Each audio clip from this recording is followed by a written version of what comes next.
otra sección importante que queremos tener en este monitor, que es conversar con ciertos amigos vigilantes que nos van a ayudar a entender la realidad. Esta vez conversamos con Cristian Jorquera.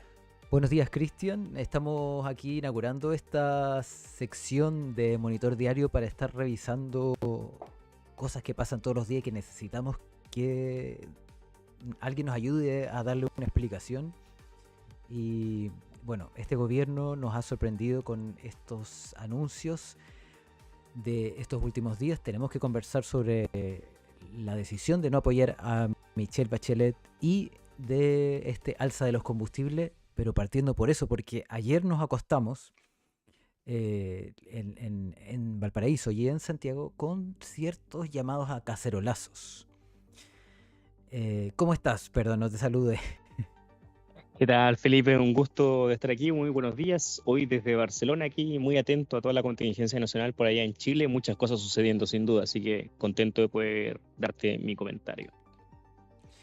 Súper. Y bueno, el gobierno anunció esta alza de los combustibles, especialmente en el diésel y en las bencinas. Una medida que va a Sí, impactar a todo, desde la canasta básica, por lo tanto el IPC, bueno, cuánto va a costar cargar el automóvil, pero también en la UEF. Y no, tiene características como insospechadas esta alza nunca antes vista. sí, Eh, sí. pr- Primero, claro, tus primeras impresiones respecto de esto.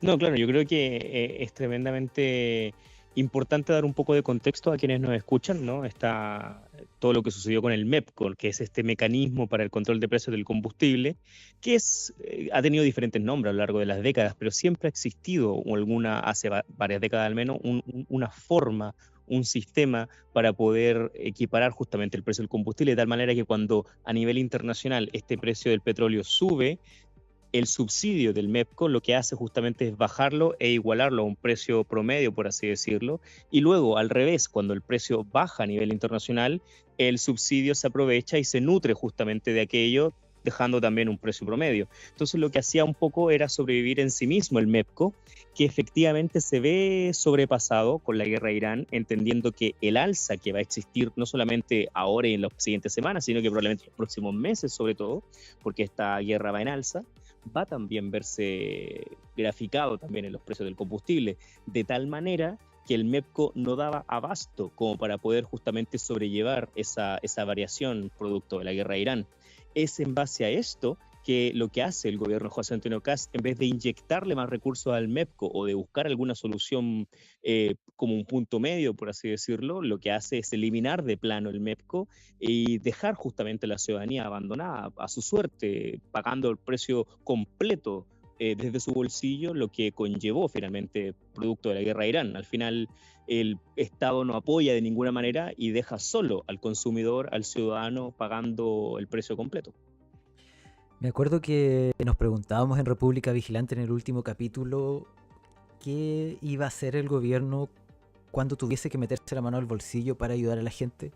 Y tuvimos la respuesta en unas horas después. No se va a meter la mano al Sí. bolsillo, pero en cambio sí va a cortar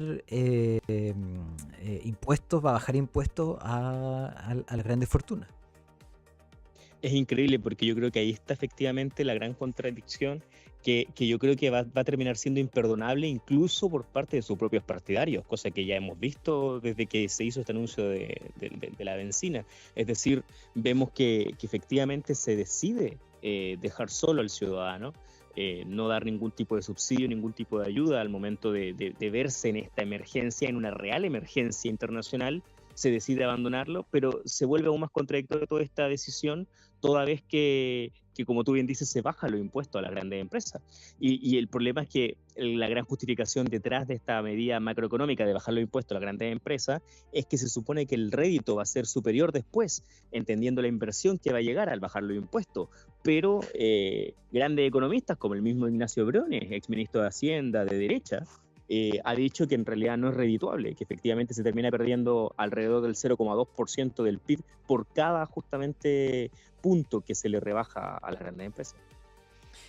Y del otro lado también está esta evidente negativa a que se endeude, a pesar de que, aquí estoy leyendo, por ejemplo, que Andrea Repeto, directora de la Escuela de Gobierno de la UC, dice que Chile tiene capacidad de endeudarse si es que el Estado lo quisiera. Entonces estamos detrás de una decisión que es claramente política, más que económica, técnica, digamos. Es una decisión absolutamente política y que hay que recordar durante el periodo de Boric, cuando comienza la guerra de Ucrania, en el periodo de Gabriel Boric, ocurre un suceso similar con el tema del precio del combustible, y lo que se hace es precisamente respaldar y robustecer precisamente lo que es el MEPCO, en vez de abandonarlo a su suerte, que es lo que hizo José Antonio Kast. En realidad es muy complejo, porque ya habíamos pasado por circunstancias similares, como te comentaba, pero nunca habíamos visto tal nivel de indolencia al momento de tomar este tipo de decisiones, que son efectivamente políticas. Es verdad, como dice Repeto, que Chile tiene todavía una gran billetera de crédito, por decirlo, a nivel internacional. Su línea de crédito es enorme. Hay que considerar que Chile está considerado como un país, la mayor clasificación es A+, Chile es A-, que en realidad es la segunda mayor clasificación. Es el único país de Latinoamérica que tiene esa clasificación. Entonces, claramente podría endeudarse si es que así quisiera, pero hay una decisión política de no querer hacerlo y de abandonar a la ciudadanía a su suerte. Y eso me lleva al otro tema ya más de cómo se está comunicando el gobierno, porque también vimos hoy día unos posteos del gobierno que decían que no se podía endeudar porque el país estaba quebrado, usando esa palabra. ¿El gobierno estará realmente midiendo la comunicación que está haciendo, las medidas que está tomando? ¿Cómo? Sin, digamos, uno lo puede analizar desde la izquierda, pero con un intento de neutralidad, ¿cómo se puede entender esta lógica con la que está actuando? ¿A dónde van?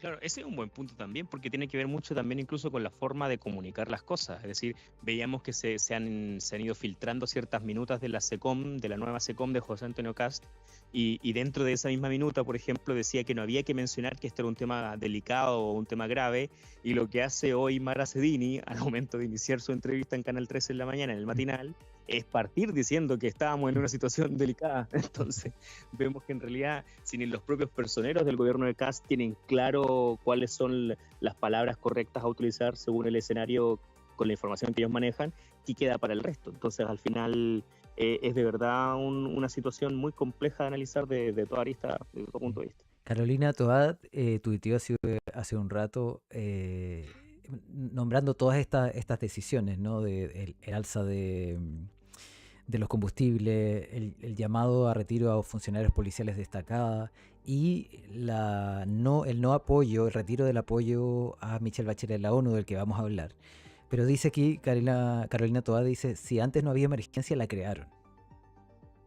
Totalmente, sí, pareciera que al final ese fue más que un eslogan, era una promesa de campaña, al parecer, lo de la situación de emergencia. Y lo más complejo de todo, más allá de la broma, digamos, es que al final, cuando les toca enfrentar una emergencia real, cuando les toca ponerse justamente en la situación de verdad, vemos que lo que deciden es simplemente no hacer nada. Y lo que dice Quirós, o sea, es tremendamente revelador. Dice, bueno, todos tenemos que hacer un esfuerzo. Es decir, como si esos esfuerzos fueran equivalentes entre ciudadano y ciudadano según sus propias realidades. La verdad es que es un sinsentido. O sea que hay indolencia, definitivamente, como dices tú. Sí, sin ninguna duda, porque si quisieran hacer algo, hay formas, hay cosas que se pueden hacer, y eso lo dicen no solamente personeros de izquierda, sino que también incluso de Chile Vamos. Y yendo a eso, tratando de dar una luz, una referencia, cómo podría ser una situación más ideal. ¿Cómo se podría haber dado esto? ¿A través de conversaciones en el Congreso? Por ejemplo, los diputados decían que Quirós no quiso conversar con ellos hoy día antes de ir a presentar el proyecto de ley para paliar esta situación. ¿Cómo lo podría haber hecho un gobierno? Sí o no, un gobierno democrático y responsable, por supuesto que lo primero que debe haber hecho era haber buscado una solución, simplemente haberse desligado del tema, porque el abandonar el MEPCO es eso, es desligarse del tema y decir, bueno, ustedes se las arreglarán, es decir, y le traspasa más encima el precio completo al ciudadano de un por último, si la indolencia tuviera un nivel menos, y por ejemplo, que excesivamente, peso mensual, por ejemplo, pero el hecho de subir 300 la benzina y 500 pesos el diésel, sin duda, yo creo que todavía no han terminado de ver las consecuencias, no solamente macroeconómicas, sino que también sociales de esta decisión. Sí, vamos a ver cómo avanza esto porque todavía el jueves, estamos a miércoles, mañana se va a hacer efectiva esta alza. Hay largas filas en el país buscando llenar los estanques de los vehículos. Ya decíamos que hay cacerolazos, eso está confirmado, cacerolazos al lado de la moneda donde está durmiendo el presidente. La situación está tensa por todos lados. Sí, exacto, y sobre todo incluso con partidarios del propio José Antonio Kast. Yo creo que lo que nadie se esperaba era de que fuera tan rápida su caída, pero es que también es tremendamente entendible. Es decir, ¿cómo podría esperar otra cosa si está dándole, como dijo correctamente Parisi hoy, una bofetada a la ciudadanía? Si al final es eso. Sí, vamos a ver cómo se da el debate en el Congreso porque están caldeados los ánimos. Hoy día, como comentaba, ahí los diputados recibieron a gritos al ministro Quirós. Pero otro tema que hoy día se hizo cargo el gobierno, yo diría que siguiendo, y te hago esa primera pregunta, ¿está siguiendo el gobierno esta estrategia de inundar la zona con mierda? Palabras de los estrategas de la derecha, porque hoy día hizo eso cuando anunció que no iba a apoyar a Michelle Bachelet en su candidatura a la Secretaría General de la ONU. Sí, totalmente. De hecho, esa es un poco la estrategia y la idea, ¿no? Que un tema se solape al otro y que sean tantas cosas que están sucediendo que al final no dé tiempo ni a los medios de comunicación ni a la sociedad civil como para poder darse cuenta de lo que está pasando, ¿no? O que un tema logre tapar al otro y que así vayamos avanzando en el día a día. Al final termina siendo también importante lo de Michelle Bachelet. Ahora yo creo que igual, como el mismo gobierno dijo, ya en la reunión que tuvo la semana pasada Kast con Bachelet, ya le habían adelantado esa decisión. Se había filtrado por ahí en los círculos diplomáticos durante el fin de semana y yo creo que en realidad no es una decisión que sea tan terrible. Yo creo que incluso es una decisión que podría de nuevo convertirse en un disparo al pie para José Antonio Kast, en el entendido de que Michelle Bachelet no tiene en ningún caso nulas posibilidades de ganar como nos están haciendo creer por parte del gobierno. Yo hace unos capítulos atrás en República Vigilante les hablaba en la sección en común sobre las posibilidades reales de Michelle Bachelet, sobre el hecho de que Brasil y México han confirmado de que van a mantener el apoyo a la candidatura a pesar del retiro de Chile y que por tanto sus posibilidades se mantienen, yo diría que prácticamente intactas, entendiendo que prácticamente su jefe de campaña ha sido Lula da Silva, que eso ha sido bastante exitoso en cuanto a la consecución de votos en el extranjero. Sí, es un capítulo internacional que se suma a esta disputa geopolítica y donde todavía hay una bandera por la izquierda que sin duda nos va a dejar caer así, ¿no? De todas formas, consecuencias. Va a tener consecuencias. Por ejemplo, claro, la consecuencia política que ya nos avisoraba Paula Bárbara, el senador y presidente del país, las semanas atrás, cuando decía que si no apoyaba a Chile, esto iba a tener consecuencias en el Congreso. Pero que sin duda va a ser así. Es decir, bueno, y más encima, tomando en cuenta la vecina, es decir, todo esto ocurriendo a la misma vez, yo creo que el peor escenario posible porque lo que está haciendo es ver a toda la oposición en su contra y ya no solo la oposición, sino que también su partido de la izquierda. Yo creo que está jugando con fuego, está intentando prender la pradera, no se da tan cuenta que no tiene la capacidad de ver esos incendios. Sí, es muy sorprendente el riesgo que está corriendo. Ahora, analizando un poco la decisión sobre Michelle Bachelet y la ONU, Heraldo Muñoz dijo que era un bochorno internacional. Y en los argumentos que dio el argumento de la vocería hoy día fue que uno de los, uno de los que dio es que eh, no lo dijo explícitamente, pero asoció que no la postura que había tenido Bachelet en relación a la migración haitiana fue una de las razones para tomar esta decisión. No lo dijo explícitamente, pero en el fondo fue como una pasada de cuenta, a la vez que dijo lo contrario de lo que dices tú, claro, que no, esta candidatura no tenía viabilidad. Claro. No, y Entonces, ciertamente se toma como una pasada de cuenta, es decir, la misma Mara Cedini intenta hacer ver como que esto no tiene que ver con un tema político detrás, pero en realidad, claro que lo hay, o sea, porque al final el argumento de que no era una candidatura viable es un argumento muy malo, porque no hay nadie que pueda tener esa certeza al final. Entonces, a menos que, por ejemplo, Brandon Jude, el embajador de Estados Unidos, le haya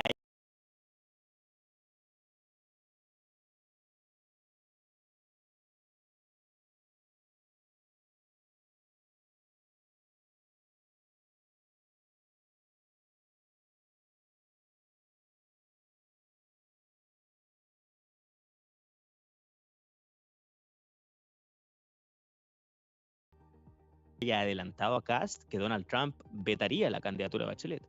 Esa información mm, es la única que a mí me haría entender el por qué están tan seguros de que esto no va a tener puerto.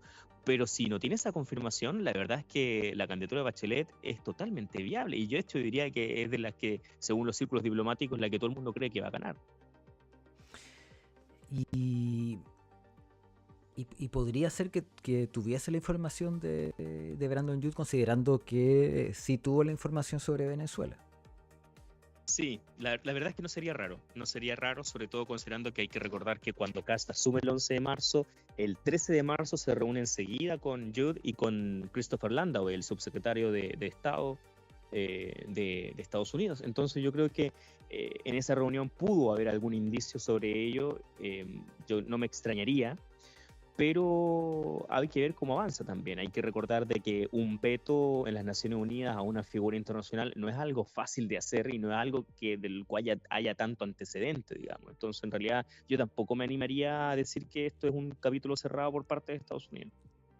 No tiene, a pesar de tener el veto, no tiene todo el poder en la ONU. Exactamente, porque también existe lo que se llama, bueno, este es un juego de ajedrez al final dentro de la ONU, pero existe lo que es el contraveto, por así decirlo. Entonces, por ejemplo, ¿qué pasa si es que en el grupo de los cinco Estados Unidos dice, bueno, yo quiero vetar a Bachelet? Entonces, ¿qué pasa? China después dice, ok, yo te veto entonces a Rafael Grossi y quedamos en un Mm. punto muerto, ¿no? Entonces, al final, eso obliga de alguna forma a dialogar y a entenderse dentro también del grupo de los cinco. Bueno, vamos a seguir viendo esta situación. Muchas gracias por ayudarnos a entender, a dilucidar estas situaciones que nos va poniendo día a día este gobierno. De nada, Felipe, ahí vamos a mantenernos vigilantes como siempre y atentos a todo lo que siga sucediendo. Sí, muchas gracias. Nos vemos. Buen día. Nos vemos. Chao, chao.